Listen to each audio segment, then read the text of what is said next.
New report is ranking the best airlines. That story kicks off today's trending stories. Here's a look at our hot topics brought to you by Jagged Little Pill at Walton Arts Center. All right, well, the Wall Street Journal is out with its top airline for 2023, and the winner is, which one do you think? I don't know. I would say American, but I don't think that that's going to win. Well, the winner is Delta. Okay. The carrier has received the honor 6 out of the past 7 years. JetBlue came in last, which it blames on congested skies over its New York City hub. Carriers are ranked using on-time arrivals, flight cancellations, extreme delays, baggage handling, tarmac delays, and involuntary bumping and complaints. I've actually had, pretty good experiences across the board, especially airlines here out of NWA.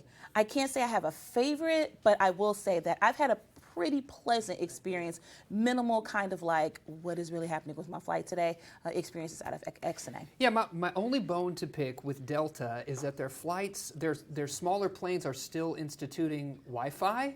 And like when I fly with American, I can access their in-flight entertainment like on my phone. Yes, okay. Can't do it on Delta right now. Put that out into the atmosphere. So, maybe that's something they will change. Yeah, I know a lot of people too, if you had like, I think it was the Delta card and trying to earn miles, people were saying it was really hard to collect those miles, but I think they have made some adjustments. I think they've made some adjustments there as well. Yeah. So great. Yeah, good.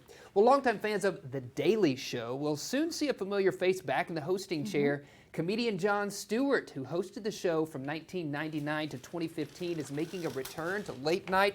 Stewart will host on Monday nights through the 2024 election cycle and then continue on as executive producer for every episode until the end of this year and next. On days Stewart is not hosting, The Daily Show will continue to rely on a team of rotating correspondents. Trevor Noah exited the show in 2022 after hosting for 7 years. After his departure in 2015, Stewart took on a more activist role, advocating for veterans and 9/11 responders. Stewart's first show back is scheduled for February 12th. You don't have to wait too long for that excitement. Well, it's a big day for one of Cincinnati Zoo's most famous and beloved residents. Fiona the Hippo turned 7 this week. If you remember, back in 2017, Fiona was born 6 weeks premature, weighing only 29 pounds. But now she is 7 years old and thriving at her adult age. Fiona's approaching adulthood, now weighs more than 2,400 pounds. Oof. The zoo celebrated the day by offering admission for just $7. Well, happy birthday, Fiona. Happy That's birthday, exciting. Fiona. I've always loved all the Fiona stories. Great. The name that has become almost synonymous with professional wrestling was never legally owned by its bearer. That's right. Dwayne Johnson has never legally owned the name The Rock. That is until now. Under a new agreement with the WWE, the third-generation wrestler and movie star will finally be able to call the name his own.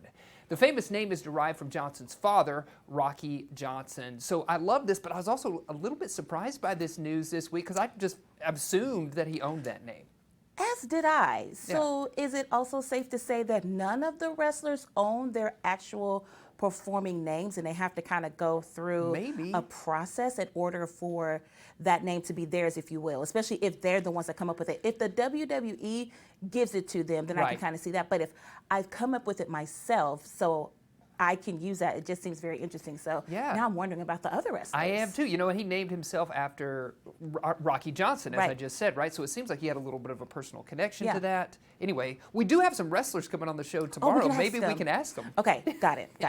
Okay, well, Jim Harbaugh is making his return to the NFL. The former Michigan Wolverine head coach has accepted a job to be the new head coach of the Los Angeles Chargers. Harbaugh set his sights back to the pros after winning a national title at the University of Michigan. If you remember that earlier this month, there they are celebrating. Harbaugh, no stranger to the NFL, serving as the San Francisco 49ers head coach from 2011 to 2014, where he did take the Niners to the Super Bowl in just his second year. Interesting fact, I just learned this today, the Niners did lose to the Baltimore Ravens, whose coach at the time and still is his brother. That's right. John. That's right. Yes. Interesting. So some sibling rivalry right there. I know, but it's crazy to think of two very high-level coaches coming from the same family and potentially going to meet each other again in a game at some point in the near future. Yes. So